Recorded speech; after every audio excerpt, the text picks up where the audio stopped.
All right, hello and welcome to... It's a good question. We're not actually not sure what we're welcoming to because this is a brand new show, a brand new podcast, a brand new concept featuring myself and Mr. Daniel Scholtz. And it's so new that we've got no idea what we're calling it. We've got no idea what it really is. But all we know is it's going to be all about sport, and we're here and we're keen. I suppose that's the main thing, isn't it? How's it, Stevie? Name TBC. That might be the name, or to be confirmed. But weekly sports updates with a South African twist. We'll be here come rain or shine, whether someone's listening or watching or not. We will be here sitting in these chairs across from one another. Yeah, so basically we've been sort of brainstorming this concept for a couple of weeks now, a month or two. I mean, basically just decide, stuff that let's just start doing it, and hopefully organically we'll start figure out exactly what's going on. So we do have quite a lot of ideas which are going to be rolling out over the next couple of weeks and stuff like that, but this is going to be a bit of a on-the-go process. And sometimes, to be fair, sometimes I've had projects where we've put a lot of time planning it and then it just doesn't work out. So hopefully this will be something nice and organic that'll just get through. But as you said, the core concept is basically your sort of weekly sports wrap, debate, conversations. We might react to a couple of videos and stuff like that. The idea is it's going to come out pretty early in the week, and so it'll have your weekend sort of updates and stuff like that, and very much with a South African flavour. So coming up in episode 1, we are going to be talking about Dricus du Plessis, or Dricus du Plessis, as we heard several times on the weekend, who is the official UFC middleweight champion. We're going to be talking about the Champions Cup Rugby, about some pretty poor tournament formats, but the weekend results. We're going to be talking about the AFCON and whether Bafana can do something, and we're going to be talking about SA20 and how it is continuing to prove very popular and continue to sort of be that saviour of South African cricket. So lots of that and more. Let's start with old Dricus. So Dricus du Plessis, obviously on Sunday morning. Dan, first of all, did you watch it live? Were you up and about? Confession time? I have such regrets, because I try to convince my girlfriend that waking up at 5 a.m. UK time is worth it. First South African champ it's meant to be, and I got given a hard no and have the biggest regrets for not being there. But first thing, checked in the morning, and first thing I saw the highlights. I saw the one and only Dricus du Plessis, the man we all pretend to be our best mate in the sport that we pretend to understand. But we are fully behind him. I don't think I remember a time when South Africa's been behind one person as much as this. I'm not even just one person, as you said, just behind something, and we've got absolutely no idea what's cooking. All of a sudden, everyone's an MMA expert. Everyone understands the whole UFC. Everyone's out there. This is what happened. You should have won because of this. All the different things. We're very good bullshitters in this country, and there was a lot of bullshitting, I'm sure, across all the various pubs, which were stacked, by the way. Pubs open Sunday morning. I got to my mate's house at 5:30. A bunch of us were watching it and hoping for an early game. Then we had to rush on to cricket. We actually ended up being pretty late cricket because it only came on at about 8. But the main thing is he got through it and he won. And we do have a UFC champion. He delivered on his promise that he was going to bring a belt back to Africa. But not to be without controversy. A lot of people saying he didn't deserve to win. A lot of people saying, and this is something I thought we should start with. Including Dana White, by the way. Dana White came out, so I don't think Dricus is too particularly pleased with him. Immediately after the fight as well, Dana came out and saying that he scored it 3-2 to Strickland. But I think what Dana said, and this is for me what's very an interesting concept, is a lot of people are saying that it is a close fight. It probably could have gone either way. And based on that, it should have been awarded to Strickland, who is the current title holder, and that people should, the challengers have to go and take the title, and it shouldn't just be the sort of, split close decision, and he can still...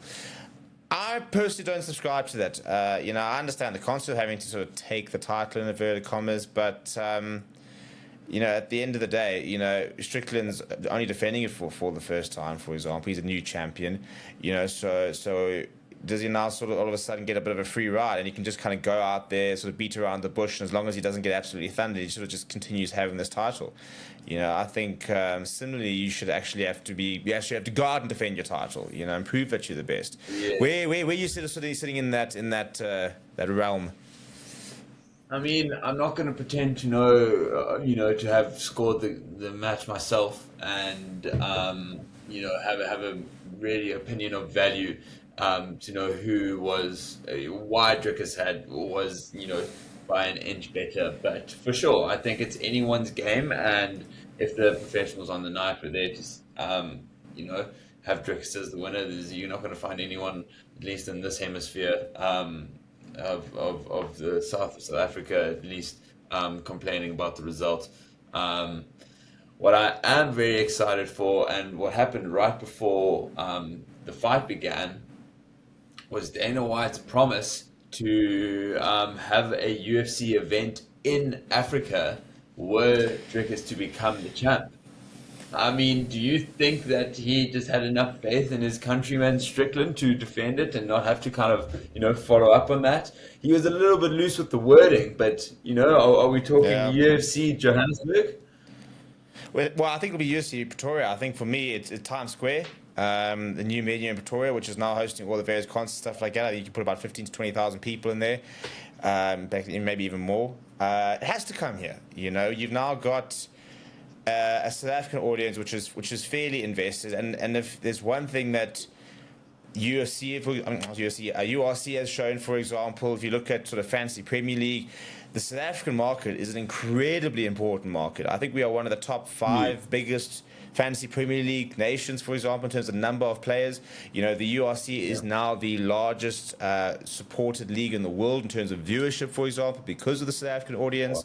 So, I mean, if there's one place outside of your sort of, your America, Canada, UK, it is. And it's not a massively wealthy audience, but it is a paying audience. You can bring UFC down here. You put Dricus over there as a title defense at Times Square Africa. You bring a decent card out here. You charge what you want. People will be hacked at how much you charge, but you will sell out.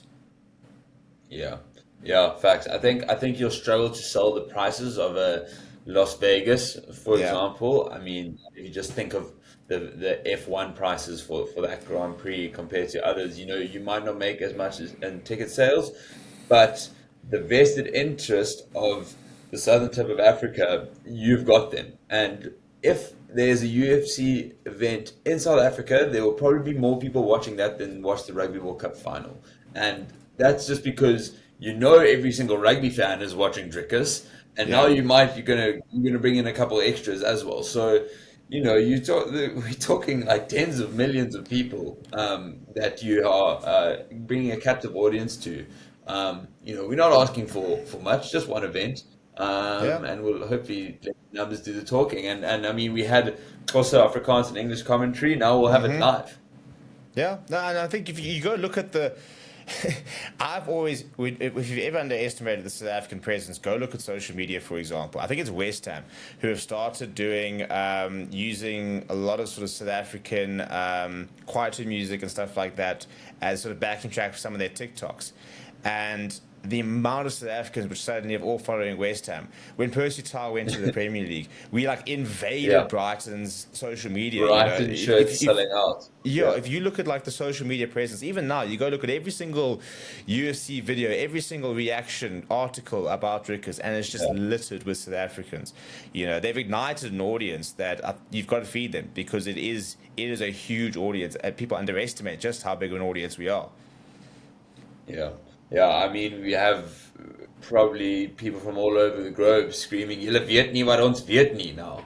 All of a sudden. Exactly. Not knowing if you're in the world, and I'm sure half of South Africa having to put that into Google Translate to figure it out. But no, I fully agreed. We're a nation that relies on our sport for our mental state, and any success is celebrated like there's no tomorrow. And yeah, we just begging for any star to turn up in any sport.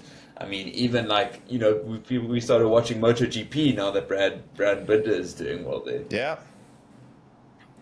I think what's also quite nice, mentioning Brad Binder, is we've always had. We all know that South Africa's got a very weird knack of being able to produce top class sportsmen. We've got a big population, yes, but we've got really poor structures, and we've got really poor administration bodies. So the talent's always been there, but the fact that we're now producing a MotoGP driver, for example, that is world class. We've now got a UFC champion. We've got obviously, Kevin the Anderson. T-sports. Yeah, so the team sports have always been very good, but the fact that we're now starting to produce a few more, Connie Sabini, for example, Wade van Niekerk, we've always been pretty good, for example, like in the pool when it comes to the Olympics, but having a surfer in the last Olympics, so it's cool to see a different type of generation of sportsmen and sportswomen coming out of the country at the moment, and I think that's what's also quite significant about Dricus is the fact that this is something that we've never really ventured into. That suddenly we've got someone who's good, and he's not just reasonable. He's a world champion. And we've never let understanding the sport get in our way of supporting it. Come the Olympics, we will be there for our South African, badminton or rock climbing competitors. We loyal to the flag much more than we understand the sport itself. But speaking, of getting behind a bunch of people that need it more than ever right now. Bafana are on the brink of qualifying for their first ever knockout since 2015 in AFCON, and I believe it's our first. What's that? The bunch of losers, as our sports minister described them so many years ago. Yeah, exactly. Losing the first match 2-0. Percy Tau missed penalty and then just couldn't really capitalize and ended up losing that first game. But then all of a sudden versus Mozambique, who had already had a shock win against Tunisia, now up against them. The first half was nuts. They could have had 2 goals, to be fair. And then when I saw Percy Tau line up for that penalty, I was sitting with the punter. Say again, sorry. No, I was just saying, I thought we were going to go, here we go again, to be honest. I had such a bad feeling. I was watching it in a pub, and you sit there going like, we're playing against Namibia. Surely we are not going to lose like this. And then you get the penalty, and you're thinking, oh, I've just got such a bad feeling about this. Yeah. I was watching with people who hadn't watched the first game, and I was so nervous. I didn't actually mention because on everyone's mind who's watched game 1, you see Percy Tau pen. I was just like, oh gosh, and I couldn't bring it up until he had scored that penalty, just to be like, I've been living in pain because he missed that penalty. But from the second goal, it was pretty clean sailing. And the first. And the only other, apart from, Equatorial Guinea putting 4 goals past Ivory Coast last night is probably the result of the tournament so far. But we are the only team, apart from them, to have scored 4 goals in a game so far. It's been pretty low scoring as a tournament. It's been very close to the tournament, interestingly enough. We've seen some pretty interesting results. Egypt, for example, on the brink of going out. The thing with Bafana is that we've always sort of had that goal scoring problem, haven't we? It's always been something that's plagued us over the years. Just that innate ability not to be able to score goals. And we're going into tomorrow's game against Tunisia. We're currently second on the log. We've got 3 points to Mali's 4, but. We beat Tunisia. We can go on to 7 points, and our goal difference is +5 on Namibia. So we'll have a better goal difference than them unless something ridiculous happens. But even then, if they then go and beat Mali, for example, then we'll be ahead of Mali. So a win tomorrow puts us through. Surely they could just find one player of win. What I did find funny was after the game 1. People were mentioning Bafana mats.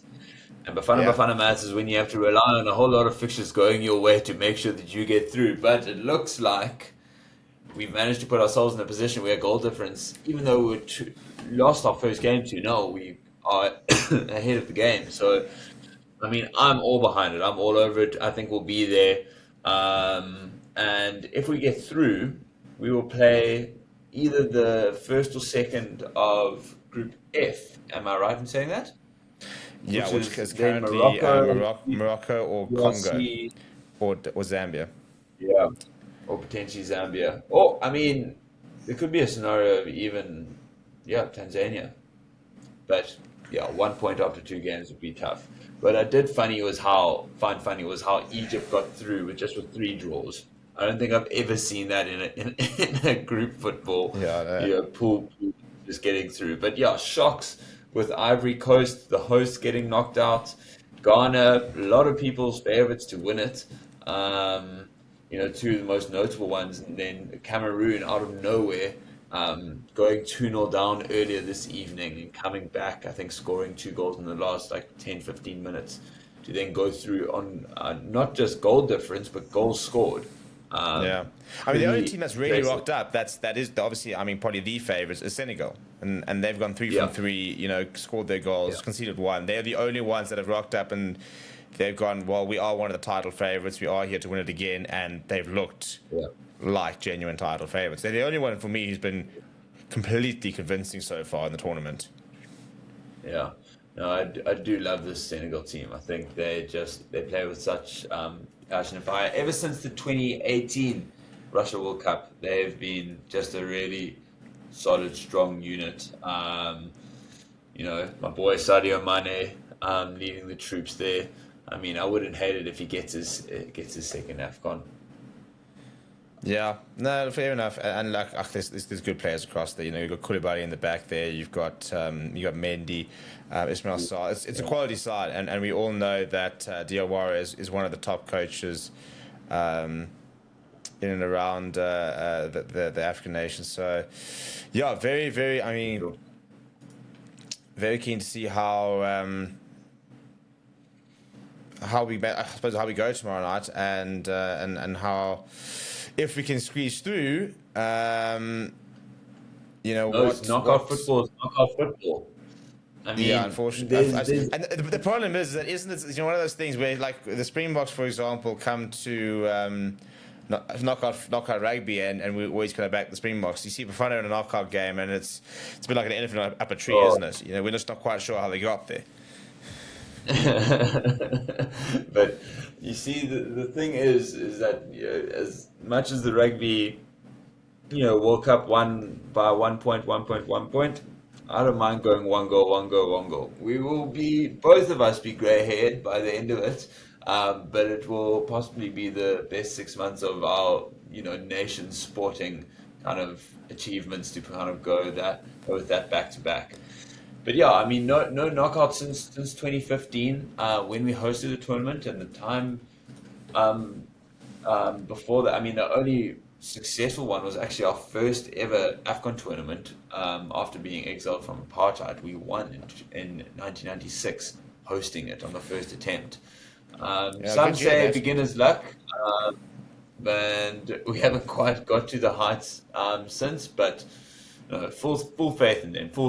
We to be fair, to come back after the amount of flack that they got after losing their first game week versus Mali, to then come back and win 4-0, you have to give them credit because you know exactly what is going through their minds.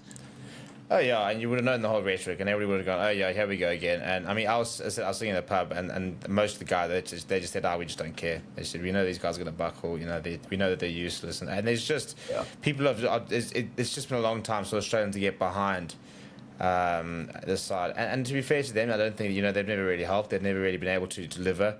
But I mean, cool to see some of the experience. I mean, Tembazwane with 2 goals.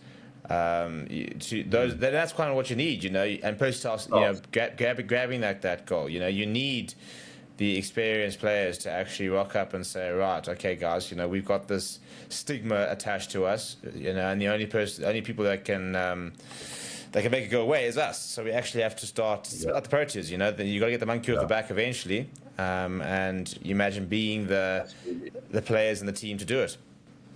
Yeah, why not? And tell me, Stevie, what would the scenes be if our one and only Lau Forster just says, stuff you, Bernie, we're getting relegated. I need to go to bloody AFCON and win this whole thing. Is that even a possibility? Do we know if he can, kind of go back on his initial promise? To be honest, I've got no idea. Absolutely no idea. Because, seeing that man up top with Percy Tau, he is clinical. He is so good. Really, really bummed not to be seeing him in this AFCON. But Yeah. no, the team is solid, and really, really looking forward to tomorrow night. Do you have any score predictions? I just want a 1-0. Just 1-0. Just get us through. Conserves. I don't want the last thing we need is to go and have like a 4-5-0 blowout tomorrow and score nothing in the playoffs. Just the 1-0. I feel like we've got a certain amount of goals allocated to us for the tournament. We can't be we've already wasted 4 against Namibia. We've got to try and now keep a couple back. Yeah. No, it's a bit like golf, you start hitting too many good shots on the fairway and on the driving range, and then you stuff with that tee box. You have no chance of hitting it. Yeah, so 1-0 get us through, and let's hope we're watching the fun. Let's just hope we're watching the fun in the next round. I've got my shirt all prepped. It's the first fun shirt I've had since 2010. That really nice white, a third kit I got last year, so I'm ready. They just need to start delivering now. Absolutely. Now, speaking of delivering, the Champions Cup and the Challenge Cup this last weekend, and the South African sides have delivered in a certain point because they've all gone through, which is quite cool. So our rugby good news continues. Stormers, Bulls, both getting wins this weekend. Wasn't easy. The Bulls probably should have been a bit more comprehensive than they were. The Stormers had to come from behind. But both of them managing to get their wins, as well as the Lions, who, despite losing, went through. The Sharks actually ended up qualifying top of their log. The Cheetahs going through as well. So life is pretty good in a South African sense. So if you look at some of the results, for example, Stormers beating Stade Francais 24-20. Bulls running in 46 points against Bordeaux. But down to 40, so Bulls' defense still a bit sketchy. And if we look at the Challenge Cup as well, the Lions going down to Ospreys was very frustrating because it's not a side that they should be losing to. Sharks beating Dragons 29 points to 9 away. I suppose it's quite significant. And then heartbreak for the Cheetahs, who lost to Oyena Rugby right at the end. But before we even talk a little bit about the performance of the team stuff again, and whether we kind of back ourselves to go through next, what I want to talk about is the format. Now, it's a new format this season. And we saw all these various different pools, and the top 4 were going to go through the Champions Cup. The 5th place was going to drop down to the Challenge Cup, and yada yada yada yada. But the entire sort of rejigged format has now meant that in the Champions Cup there are going to be 5 repeat games from the group stages. So the Stormers are hosting La Rochelle. We've already had that. Exeter versus Bath. We've got Leinster versus Leicester. We've already had that. We've got Northampton Saints versus Munster. That was literally this weekend. Bordeaux versus Saracens. I'm pretty sure we've already had. Harlequins versus Glasgow. We've already had. Bulls versus Lyon. We've already had. That is not good for the competition, is it? No, it's just it's so saddening. Especially we're both South African rugby fans, and being in the Champions Cup is something we never could have predicted, 5 years ago. But here we are, and now you've done so well. You've made it out of some tough groups. Storm is having to beat La Rochelle at home, leaving it down to the last kick of the game by Mani Liebach. Essentially you just make it out of a tough group. But a part of the heritage and the history of the Champions Cup is these amazing different cities and teams you get to go play against that you otherwise would have no opportunity to. A Stormers versus Saracens is a amazing thing that otherwise we couldn't have dreamt of. But we're going kind of back to places and playing people we've already played, which I think just takes a bit of the magic out of it. You've looked forward to the Champions Cup, and then it comes around, and during the group stages, even so, it's magical because you're playing these players that you otherwise wouldn't. And what's even more fun as South Africans is we get to watch our national sides and our players for our national sides go head to head. Those who are on the big contracts and those who are looking to get them, essentially. So I think it's just from that point of view, it's just frustrating, and it's just it doesn't it doesn't write the script as well as it could have. Yeah, I completely agree, especially with that whole sort of, the new cities and stuff like that.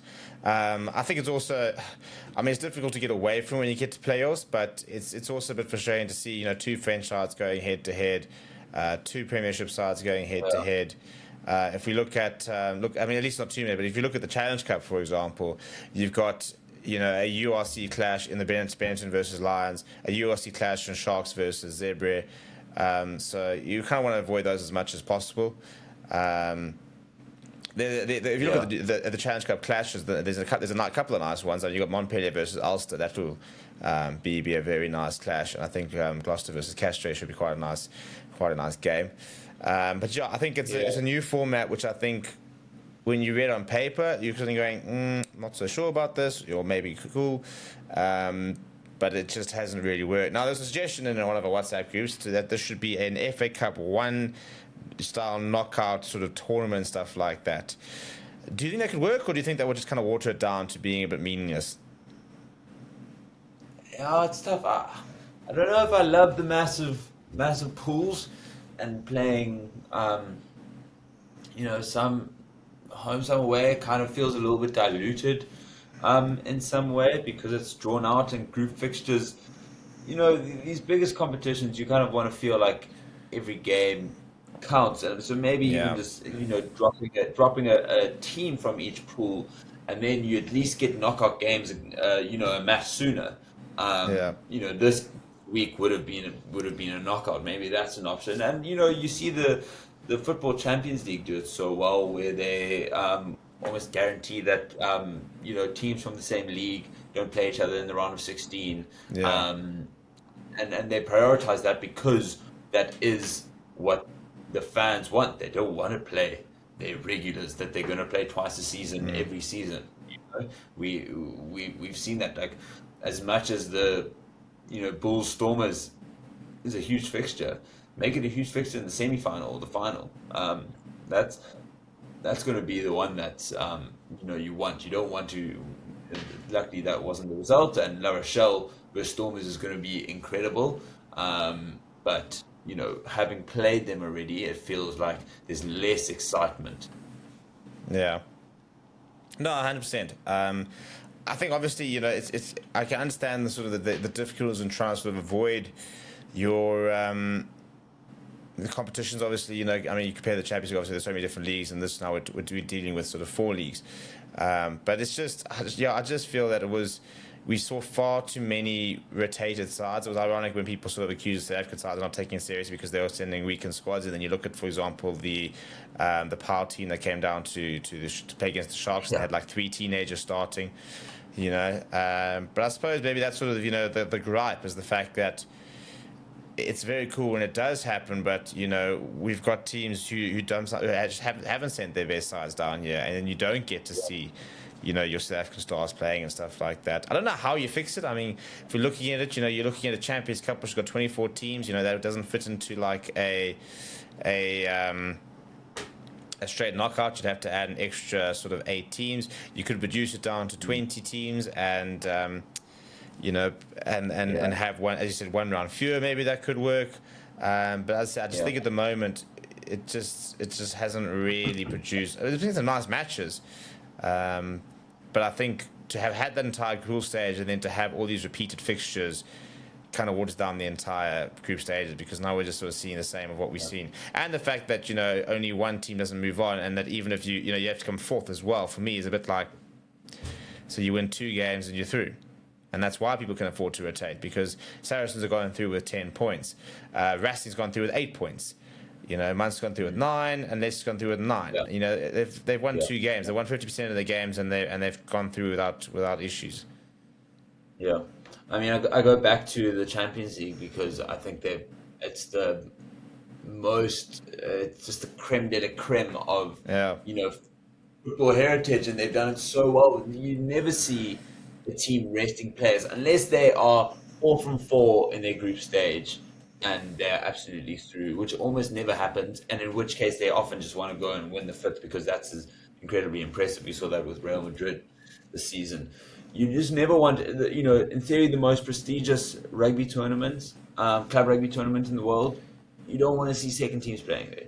At the end of the day, you don't want that happening. So something to make every game, I think, a little bit.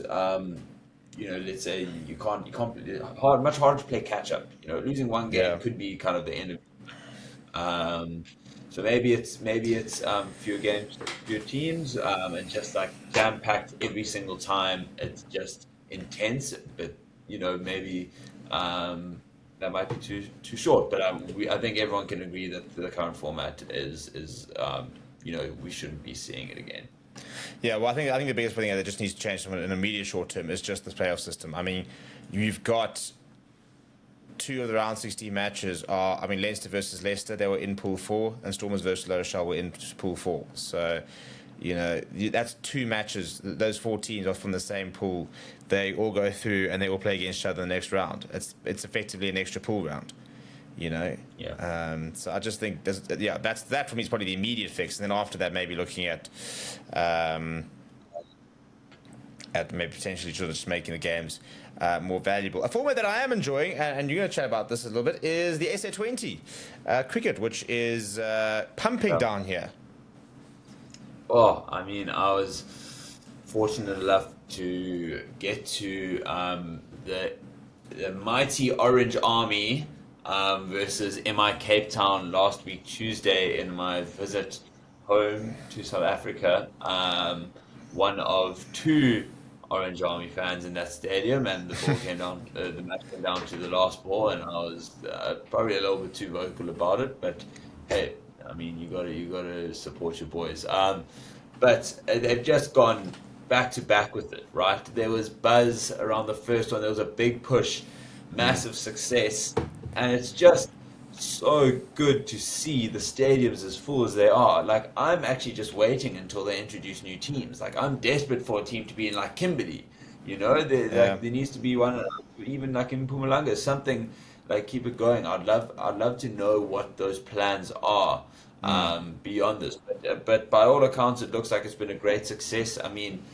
Stevie, what are your thoughts? In the first probably 5 games of the tournament, 4 of them were 200 plus scores. It kind of seemed like a direct kickback at the flat from the test versus India, finishing halfway through day 2. It's like, okay, well, we know how to prepare roads. We'll show you how to do it. But yeah, well, what are your thoughts on the tournament so far, and how do you who do you see making the knockouts, the top 4? Yeah, I think I've really enjoyed this year's one. I think it's been very interesting. For example, we've got 2 massively early favourites in Durban Super Giants who were awful last year, if we're going to be perfectly honest. So it's amazing how they've managed to get things right. The Par Royals is sitting right at the top there, and you've got Victoria Capitals, Joburg Super Kings, 2 teams in the top 4 last year, and they're sitting with one win after 5 games. And yet the Joburg Super Kings, who have been torrid, they go tomorrow and beat. I think it's could be Sunrise tomorrow. I think you check the fixtures for tomorrow. I'm actually going to the game. I probably should know I'm going to go watch, shouldn't I? But they actually could almost be. All of a sudden, they could be right. It's Power Royals tomorrow, so they could be right behind MI Cape Town if they were to get to win. So for me, also, I think what I've really enjoyed about this year is different players have stood up. Ryan Rickleton. Was averaging 75 a stage before two failures in inverted commas. But players who did really well last year, some of them haven't rocked up this year. Dricus du Plessis hasn't scored any runs. Nobody really put in the JSK side has scored any runs, except for a bit of loose deploy, and then Donovan Ferreira coming good. But Otniel Bartman, he's such a cool story. For me, that's why I love the stories. I love the stories of the SA20.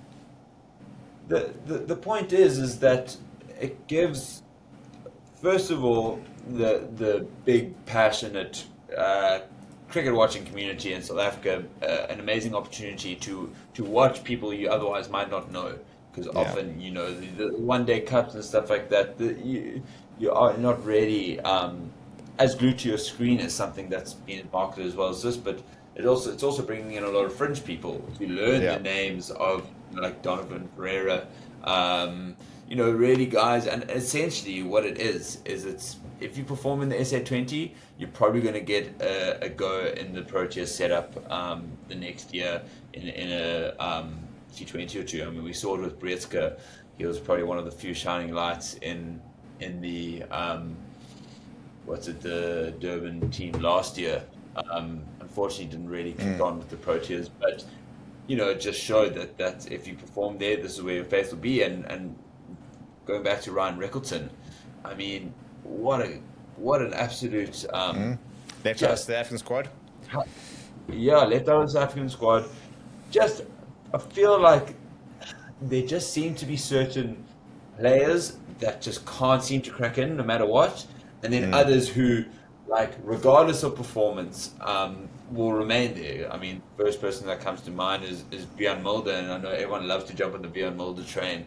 He actually had a good game earlier today.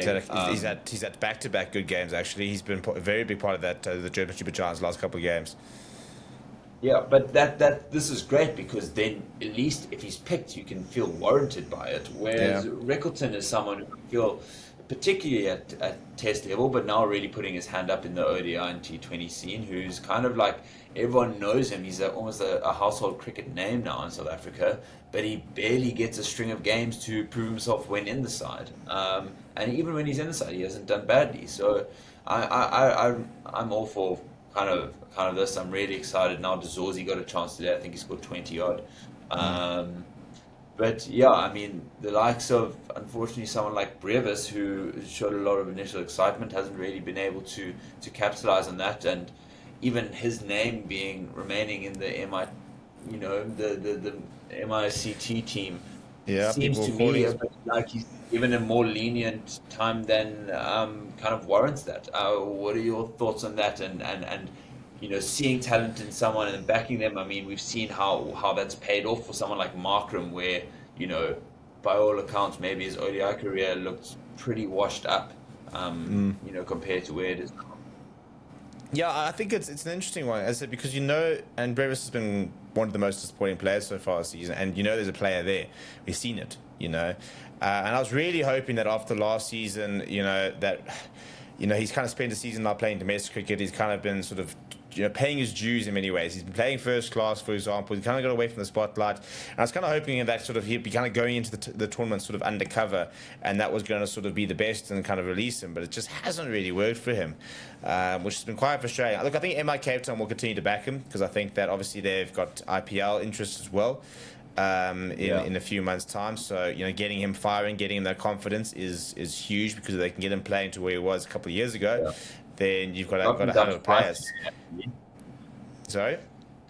They dropped him down to 5 today. Yeah, and I mean, it was slow today. He hit a very nice six, a bit of a no-looker, but just also, couldn't really get going. But it's amazing, as I said, you mentioned we've talked about Rickleton, Brezka, but Rassie van der Dussen, somebody who's been very far away from the T20 setup, and everybody said he's done. And he's gone to the top of the order and playing really aggressively.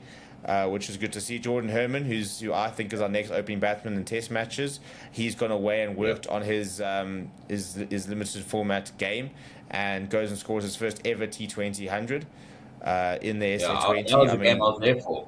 Absolute gun. And he's such a traditional cricketer, so different from your modern sort of power hitter. Similarly, when it comes to the bowlers, I mean, it's some people have really reminded us. Lungi Ngidi is someone who's always under the spotlight. Every single time he gets injured, it's because he's overweight, he doesn't work hard, he's not good enough.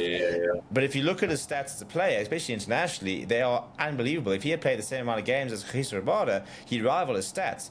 So to see him topping the wicket charts, being one of the go-to bowlers, is so refreshing to see the Lungi Ngidi that he should have been for the past few years, but has been blighted with all those injuries. Otniel Barton, for example, I think he's a phenomenal talent that's going to come through. But KG Rabada's looked a lot better this year than he did.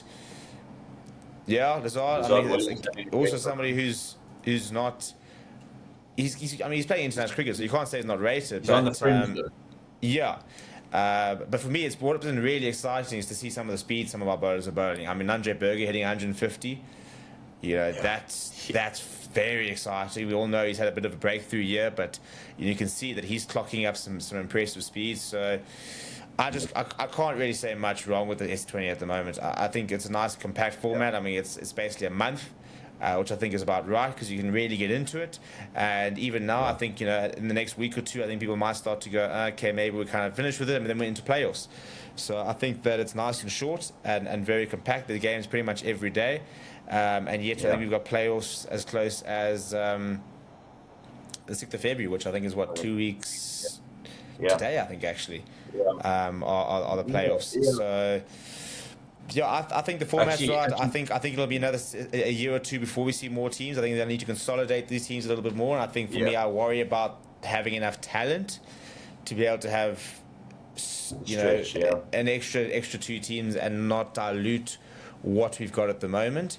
True. But I do think that at the moment, I think that's the biggest problem. Is the product right now is working, and we need it to work for a few years, and then we can look at expanding it.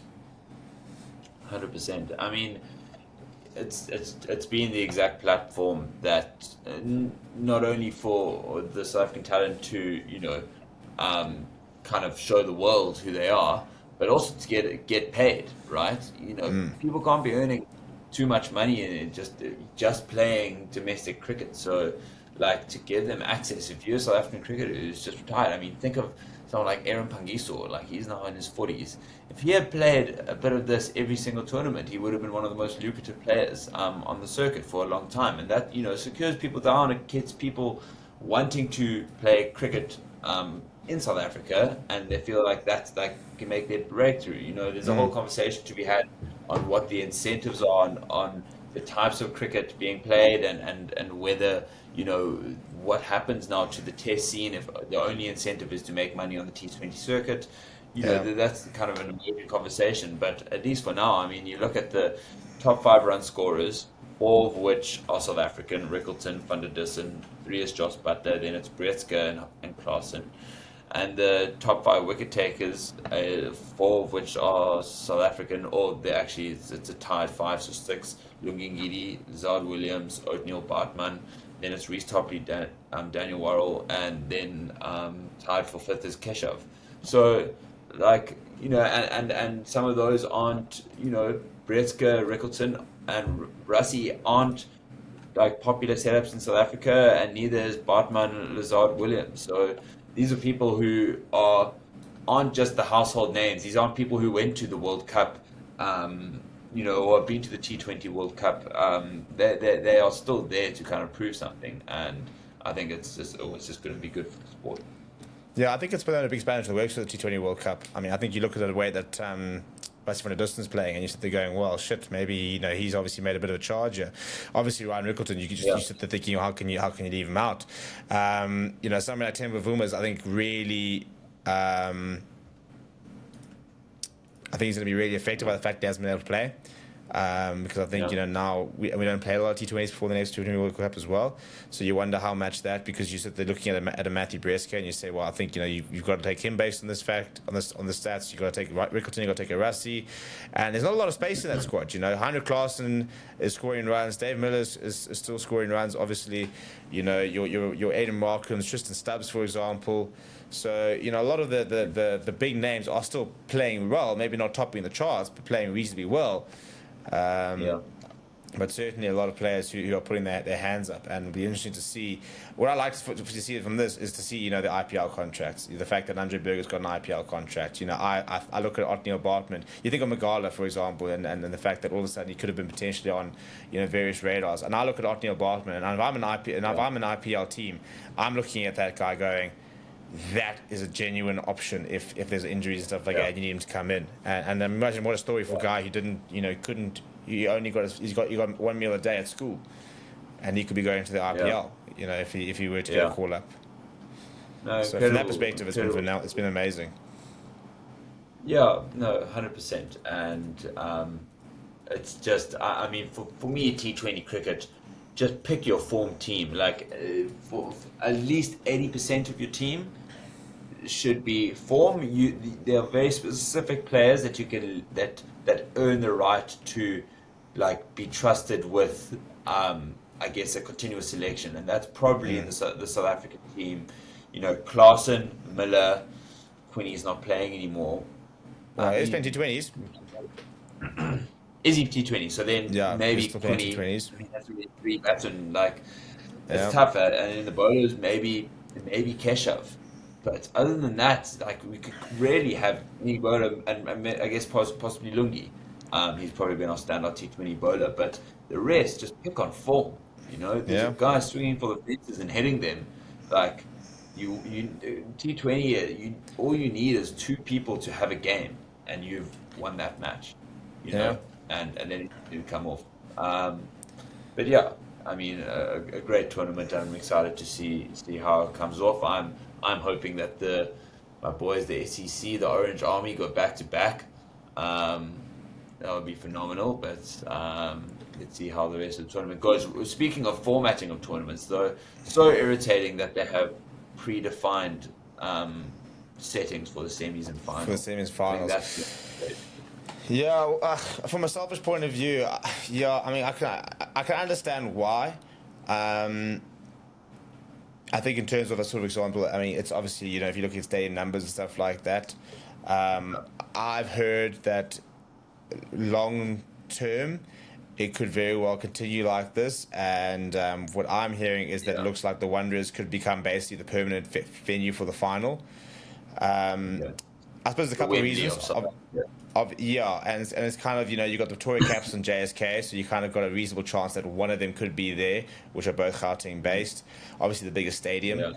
And I think one of the West Indian commentators was saying, he said, you look at Wanderers as a T20 arena, and he says this is everything you want in a T20 ground. You know, it's a cauldron. It's high stands. It's the atmosphere is unmatched when it's full. It's the high fault, so the ball's flying off the bat. It's a fast pitch. So it's a difficult one, you know, because you know you'd like to see the Sunrisers playing a final at St George's Park, for example. I get the financials. No, I get the financials, but it just seems like, and I understand, you know, Paul Stadium is going to fit a couple thousand at most versus, you know, I don't know, the Wanderers Stadium, which is tens of thousands, and that makes sense financially. But to have a support, you know, you breeding this internal support and getting them to identify with the space that they're in, just for them to be yanked out at the last moment to go play on the big stage, where you know it's not like a case where you can just kind of head up to Joburg and go watch a team. I think it's a bit of a pity, and there's a beauty and also a final being played in Paarl or maybe in the future Kimberley. But I mean, there is no better setting in South Africa cricket-wise, like as you said, T20 arena than the Bull Ring at Wanderers. So it's actually the final's actually at Newlands this year, which is also a phenomenal stadium. But yeah, as we started, the point that we started on, just seeing the stadiums full. I mean, they really. Well, I think that was the very big positive last year. Is that JSK, for example? Look, I think at the moment, obviously, first season, you know, you're not going to sort of have that ridiculous sort of affinity to a team. But JSK didn't make the final, and Pretoria did, but it was stacked last year, like brimming, sold out, phenomenal atmosphere, so many people, and yet the home side, inverted commas, wasn't even the final. So I think that's probably like one of the biggest endorsements of the tournament, is that regardless of who was playing, you know, the numbers were there. Yeah, no, 100%. Fully agreed. But we'll have to see. Wait and see. As I said, I'm off tomorrow for my first game of the season, so very excited for that. But yeah, as I think we both agreed, it's a phenomenal tournament that's doing all the good for South African sports. So it's been a pretty positive episode, I suppose. We've had a UFC champion. We've got Bafana on the brink of going through the AFCON. We've got all our 5 teams through the Champions Cup and a bustling SA20. So hopefully all the episodes can be as positive as this one. Hopefully a positive for next week, because you might actually have a name for whatever the hell this is.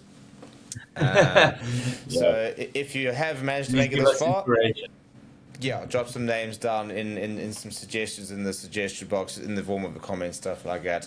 But apart from that, Dan, as always, thank you. It's always a pleasure. Thank you, Stevie. Pilot 1. There we go. Now to send it out to Netflix and the bogus and see if they want to take us on. Try and get us on. Yeah, there we go. Get us sorted. But yeah, if you are new, make sure you subscribe to the channel. Follow us on all the various things. Will be available on all your favorite audio platforms as well as a full podcast.